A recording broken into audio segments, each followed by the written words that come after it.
and thanks for joining us today on Playing the Field. I'm Maria Serrao. We are on location in downtown Los Angeles today with our Los Angeles Rams.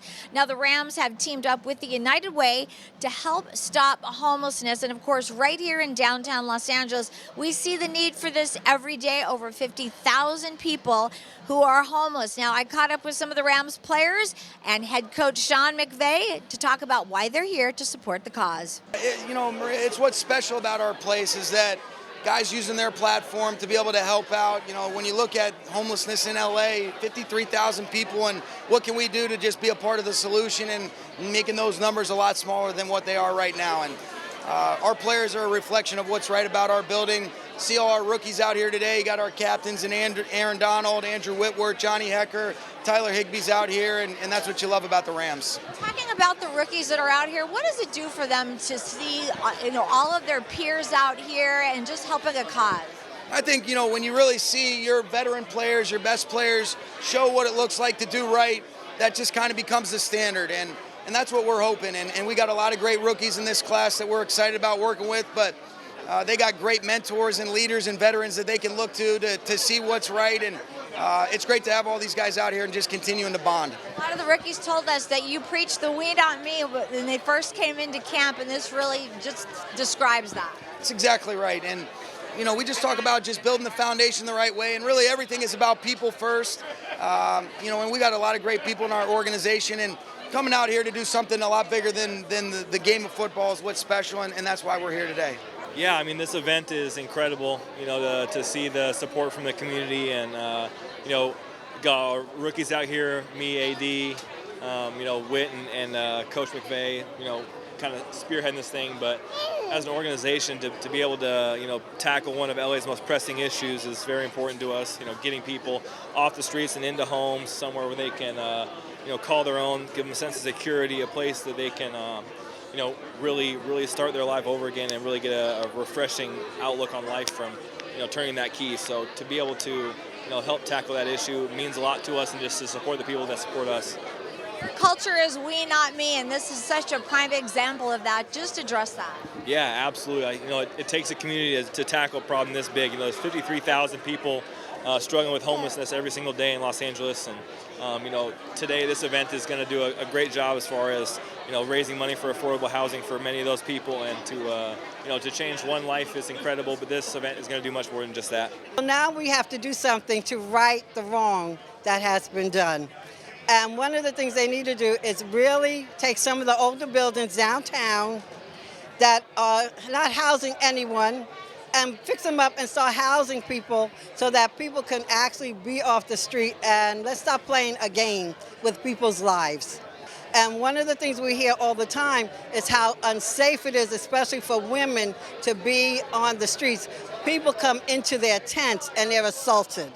So we really need to start, really thinking about how to clear up this problem, the systemic problem that we're having right now in the Skid Row area, and to make people feel safe.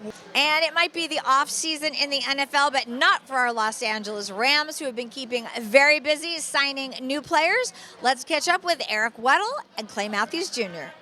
Welcome, Eric, to the Rams family. I think I don't know if we call it the relationship, but I do remember when we went down to Baltimore, or over to Baltimore last year after practices. I remember Sean coming back a lot and mentioning how challenging it was to go against Eric and the football acumen that he brought to the field and the coverages. So talk about a lot of things after scrimmages. Eric's name came up a lot, and I think he's going to Eric Weddle signing is very similar to probably an Andrew Whitworth signing, in that I think he definitely helps the Rams now, but I do think when he does decide to move to the next chapter in life, all of our young players, on defense and on offense, will be better for him being a Ram. I'm at face value, so I give everything I have, good, bad, or indifferent. You're gonna get. I try to do things right, but we all make mistakes. But it's not because I don't care. And every decision I've ever made is always thinking about the team and thinking about what's best for the defense. A lot of people think when I play on the field and I do some wild stuff, it's never about me. It's never about what makes me better or what I can do to make some stats. It's always about to make the defense as best as possible within the play, within that down. How can I affect the game? How can I set up my teammates to make a play for them, to help our defense, to help get the ball back to the offense? So that just epitomizes what I'm about. I'm about my team. I love this game to death, and I cherish it. I know it can end at any moment. So I don't live with regrets. I don't live with, I wish I would have done this. I wish I would have not said that. I said it. I man up to it.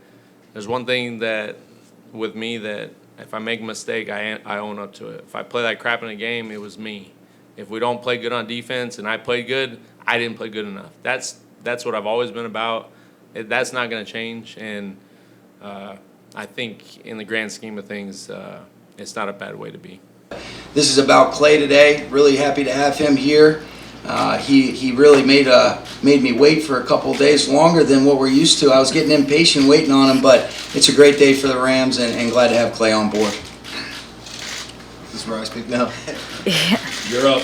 You don't have to say anything other than, hey, open it up for questions unless you want to say something. No, yeah, let's open it up for questions. I'm sure you guys will tee me up anyway. Clay, can you kind of just take us through the process of what free agency was like and then what your visit here with the Rams was like? Sure. Well, it's obviously a new experience for me. I've been fortunate enough to be with the same organization for 10 years, so this was definitely new. But as soon as my chance to return to Green Bay was kind of past me, then I knew I wanted to come to the Rams. And I put it on my agent, and I put it on these guys here to try and get something done. And fortunately, the feeling was mutual, and they were very receptive to the idea. I talked with Joe Barry as well as Sean, and seeing how I fit within the defense, and it just seemed like a perfect fit. As you just alluded to with Weddle coming along and the success in which this team has had, especially as of late, it just seemed like a perfect fit. And right up the street are our Los Angeles Dodgers, who, guess what? They're in first place. In fact, they have the best record in all of baseball.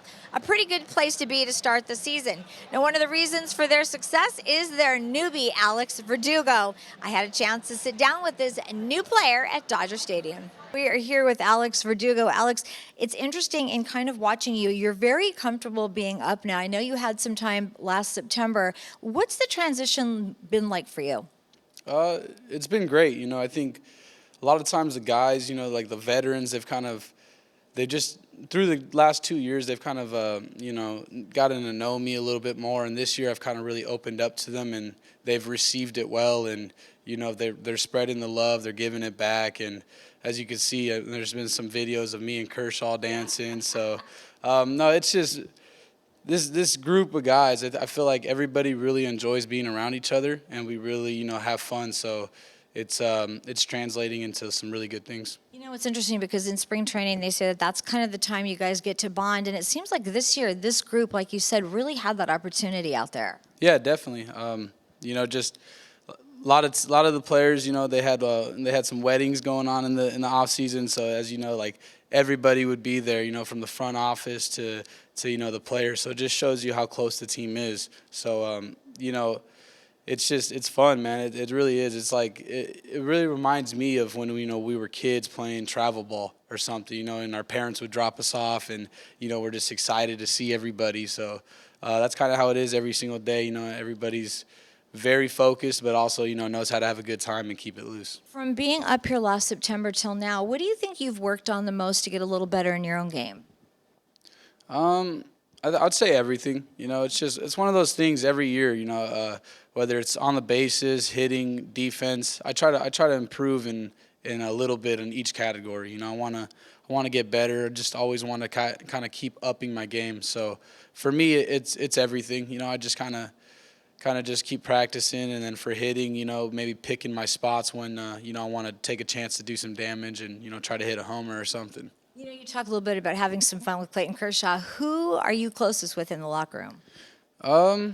There's a lot of, that's hard. Loaded question. Yeah, that's hard. I don't know. I don't want to get anybody mad, but I'd say I'm close with a lot of the guys, man, but, Freeze, Russell Martin, Kershaw. Oh man, there's more. There's more. I can't. I'm just gonna name the whole team. Everybody. I mean, it's everybody. Interesting, Russell Martin coming back after all these years and seeing him again. He's kind of the old guy in there now. I hope you're teasing him about that. Yeah, definitely. I call him Dad. You know, and he's all what? No, man. He gets all emotional about it. But no, he's been one of the greatest guys, man, that I've met. He's fun to be around, keeps it loose, and knows when to lock it in. And he's a good guy. Is it everything you thought it would be? Yeah, definitely. I mean, even more. I think, it's just, I think LA's the best. I think we have the best fans, and I just think, really this is the best team to play for. And right down the 5 freeway, our Los Angeles Angels are keeping very busy getting Shohei Ohtani back on the field. And, of course, busy signing that big fish. That's right, Mike Trout. Here's more from new manager Brad Ausmus and Mike Trout himself. About the farm system and bringing new guys in, how important is it to have a Mike Trout on your team that's such a leader for them? It's really a perfect scenario. They watch a guy who's getting a contract like they dream of, and yet he still goes about his business the right way. So it's just a perfect scenario.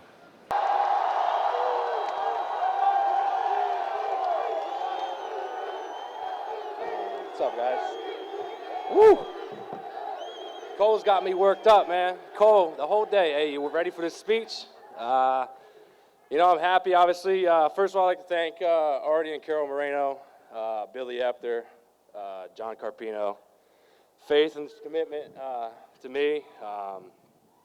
It's been a long last 2 weeks, 3 weeks. We got it done. My wife, family.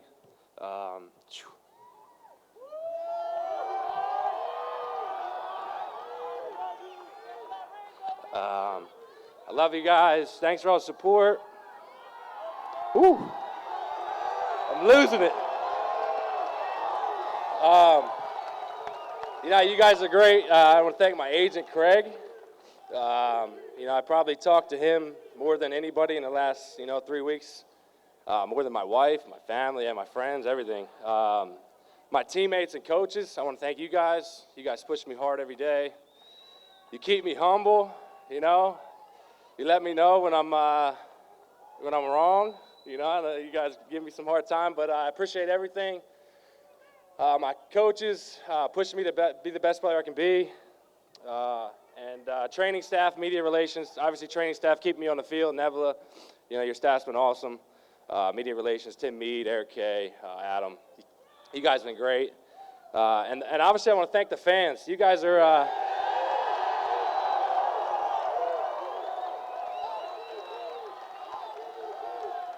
You guys been unbelievable, and I want to bring a championship back to Anaheim. Let's go, baby.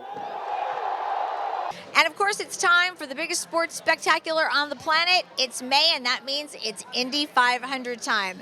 I had a chance to catch up with the current winner of the race, Will Power, who talks about what it's like to win this iconic race. We are here with the current Indianapolis 500 champion, Will Power. Will, kind of taking a look back at that race last year, you were so enthusiastic, so much emotion at the end of that race. How has your life changed since now being an Indy 500 winner? I don't think it hasn't really changed all that much. It was just a massive weight off my shoulders. It was really a race that I'd been trying to win for 11 years, and the further along you get, the more pressure that you get on yourself. And I would have been so disappointed to finish my career without a 500 win. So just over the moon for that, over the moon for myself, my family. We just absolutely loved it. It's interesting because I've known you for kind of a long time in this sport, and I felt the same way about the championship, being the championship winner. And then once that sort of happened that night in Fontana, I saw you sort of exhale, and it was like, I did it, it's done. Oh yeah, that's how it feels. It's like an exhale. It's like, man, it's like that feeling when you got to make a big speech when you're young and you finally get it over with. It's such a weight off your shoulders. So yeah, just a fantastic feeling. I seem to always really have to fight for something like that in my career. The championship was the same way, and the 500 was the same way. So it's more satisfying, honestly. The tougher the competition, the harder it is to win, the more satisfying it is. I was going to ask you if you learned anything from the experience of the championship that helped you with the 500, but I guess not. You know, I mean, these days, you just got to focus on your job week in, week out, not really look at points, and that's all you can control. Once you sort of get to those pinnacles in your career, what is it that you want to do next? Another. It is. You're never satisfied. I mean, at the end of the day, it's just I love competing. I love to compete and compete at a high level against the best guys, and that's what I enjoy. It's not necessarily driving the cars. It's the actual competition, competing and trying to get every little bit out of the car. And, that's what I enjoy. I love that. I love it, and you know, I think the day that you're not feeling that, not feeling the fire in the belly, you shouldn't be racing. Lastly, to kind of finish the 500, when you were out there the last 10 laps, what was going through your mind? It was, you know, the last 10 was trying to get those two guys in front of me, and you know, we were kind of sure they were going to pit, but we weren't sure because they took a huge risk to stay out and, you know, try to save that fuel. But once I was in the lead, I was like, you know, no one's going to catch me. I was the quickest all day, and I knew that if I had some clean air, man, I was taking off. What was it like to get your face on that trophy? Oh, fantastic. It brings a smile to my face every time. It really was. It was just everything that's gone with it has been such a cool experience. Absolutely love it. I want to do it again. Yeah, well, and I can understand that one, especially. I love the pictures of you and your wife kissing the bricks together. It was just amazing. It was. I mean, for her, it was huge. She basically grew up in Indy. You know, she went to high school there. Her family was there, so I mean, for her, it was a really big deal. You know, we'd talked about it many times about what it would be like to win that race, and we finally did it. Yeah, you know, just the moment, just to even touch the bricks, as I did a few years ago, I can't imagine what it would be like with the milk and all of it. So, yeah, no, very cool. It's great. It's great.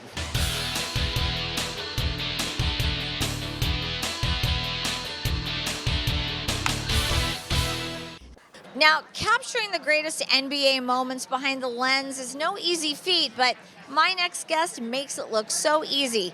Andy Bernstein, of course, has been shooting the NBA for over 35 years, and recently he collaborated with one of his friends, Kobe Bryant, on a book. Here's more about this dynamic duo.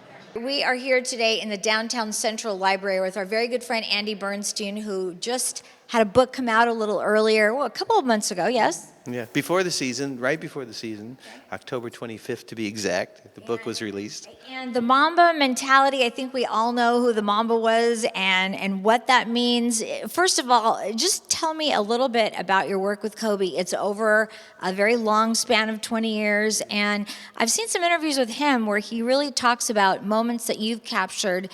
Tell me about that relationship. Well, it's an interesting relationship. It started the first day of training camp of his rookie year. He had just turned 18. I had been working already for probably, 15, 20 years. But he came on my set. I met him for the first time. I said, "Hey, Kobe, I'm Andy Bernstein, your team photographer." And he shook my hand. He said, "Well, I know who you are." And I said, "Really? We haven't met?" He said, "Well, I had all your posters in my room growing up. You know, Jordan, Bird, Magic, Dominique, all the guys that he admired."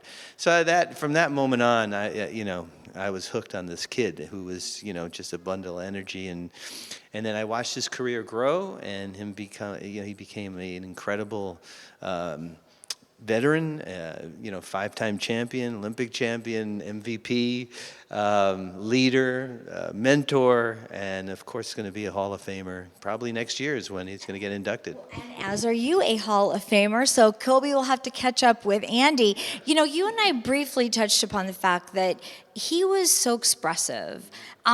You could take a million pictures, I'm sure, and one would still stand out. Just tell me a little bit about that and what you would look for when you saw him. Well, he reminded me a little bit of Magic, because Magic was incredibly expressive in a different way. You know, that great smile, that incredible warmth to Magic, very engaging. Kobe had some of that, but he also had the Mamba mentality. You know, he had that intense grit, that like wear it on your sleeve kind of lunch pail, blue collar, take no prisoners kind of attitude. So it was a challenge, but it was also a great challenge. It was a great subject for a photographer to be around this guy every game, basically for 20 years. How long did it take you to put this book together and select the pictures? Well, it took 20 years. 20 years. No. Well, the book was a labor of love, to be honest with you. I came to Kobe with the idea right before he retired. Hey, we got to do a book, of your career. I have all this material that really has never seen the light of day. The NBA has been great with getting my material out and the Lakers publishing it and everything, but that's really a very small amount of the hundreds and hundreds of thousands of images I've shot. So he had a story to tell. He wanted to give people a glimpse behind what made him the Mamba. And as you know, Kobe was very discreet, I don't want to say secretive, but he's very private. He didn't let people in when he was playing, and he had workouts and training regimens and way that he approached the game mentally that he didn't allow anybody to be privy to, honestly, except me. And I don't know why, but he and I had this amazing relationship that just got stronger and stronger over the years. So there was this kind of plethora of material, this big archive. And he felt, well, it's time for me to kind of get my story out. What made me the Mamba, the process and the craft really is the two parts of the book that really spoke to what made him him. I have to ask you this. I know this is an impossible question, but do you have one favorite picture of Kobe? I really do, and it's in the exhibition here at the Downtown Central Library. It's a photo of him in ice. I call it Kobe on ice.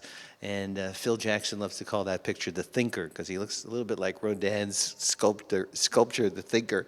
Backstory on that was that I was embedded with them in the 2009-10 season, working on a book with Phil Jackson, Journey to the Ring. And we had just played the night before in Cleveland. It was a tough game.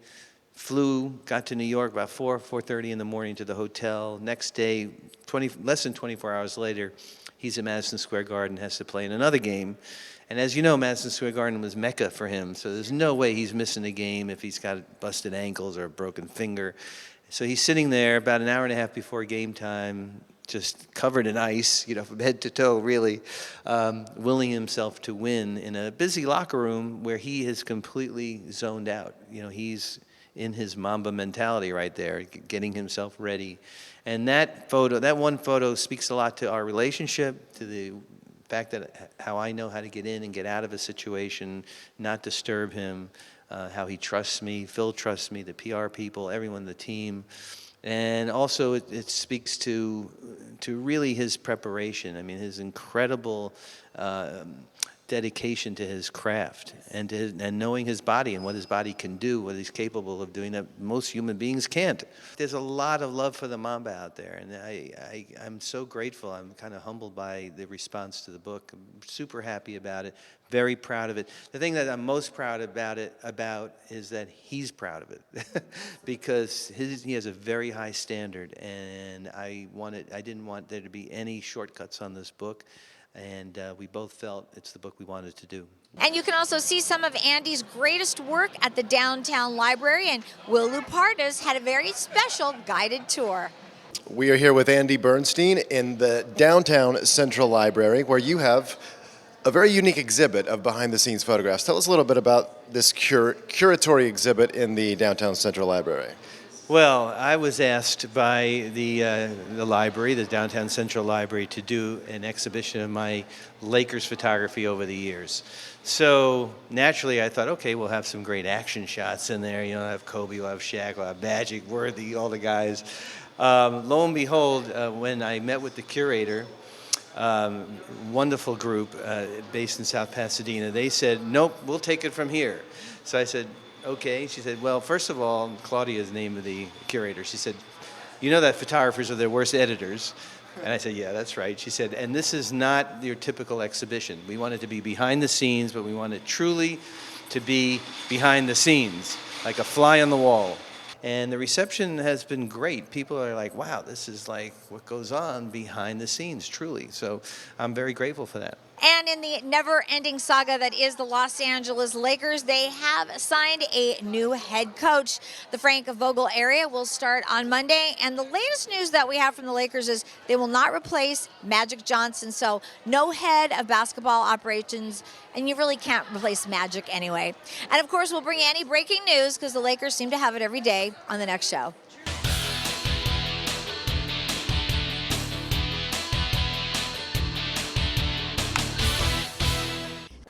And of course, we want to congratulate our Los Angeles Clippers who had an awesome season. This team is moving in the right direction. And of course, we'll bring you all the latest from the Clippers on the next show.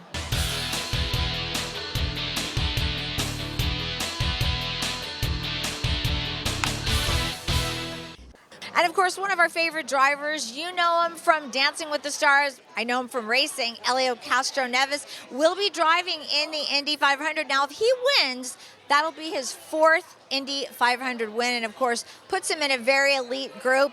He's already kind of in an elite group as it is. Now, I had a chance to sit down with Helio in Long Beach, where he talks all things racing. You are definitely the spokesperson for any kind of racing. It's all about Helio Castroneves. It just is. Well, thank you. It's been quite a long time I've been racing, so like you and I know each other for a long time. Yes. I'm always happy to give you an interview. You know why? Because somehow I feel you're my good luck charm. So every time I come here, I'm do well. If I don't see you, I'm like, where is she? I need to speak with her to make sure that I finish well this weekend. But we're really excited to be back here in Long Beach, and now, again, my 2nd year with the sports car program with Team Penske. And now Acura is being sponsoring the race, which is phenomenal. So now, big expectation for us. Hopefully we can win and keep in the family. What was it like racing the sports car series last year here, different from IndyCar? It was interesting. My first reaction, obviously, I'm sharing the track with IndyCar. So I'm hearing the IndyCar, seeing, and I was like, oh, I gotta go. Oh, no, that's not me.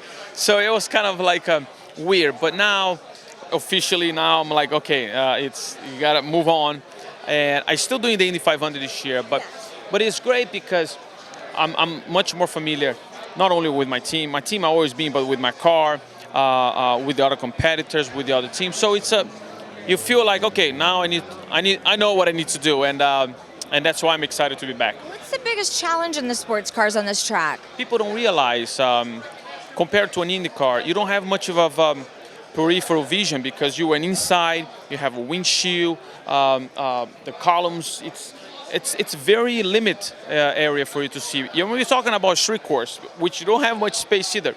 Second, you racing against a different series as well, which is slower cars. Right. So about 5-10 laps, you are now picking up traffic that is not part of your series. So you got to find ways in a very tight point with a limited vision and try to pass those cars. So it's a big challenge I faced last year. But now I know I expect what to expect, and I can't wait to go out there. What an amazing challenge, because let's face it, you have really conquered everything in an IndyCar, so this gives you an opportunity to do something completely different. Start all over. I mean, this is life, challenging life. I have a great teammate, Ricky Taylor, 29 years old, super young. So rejuvenating me to go out there and, so it's really cool to have that kind of environment. So that's why I don't feel tired. Actually, I can't wait to come back and be in the racetrack, and that's why I enjoy so much. It's not even possible that Helio will ever be tired, by the way. I just want to, no. Well, judging to my boss, Mr. Penske, if I say I'm tired, he look at me like, you're kidding, because that guy is incredible. All over the place, flying all over the place. Every week, if you're not in IndyCar or sports car, he's a NASCAR. So he sets a great example. And that will do it for today's show. Thank you so much for watching. And remember, if you want to watch Playing the Field like anytime, you can do that at playingthefieldtv.com. And if you want to donate to help the homeless here in Los Angeles, you can do that as well by going to unitedwayla.org. I'm Maria Serrao. We're going to go out and check out the festivities here in downtown Los Angeles. We hope to see you next time.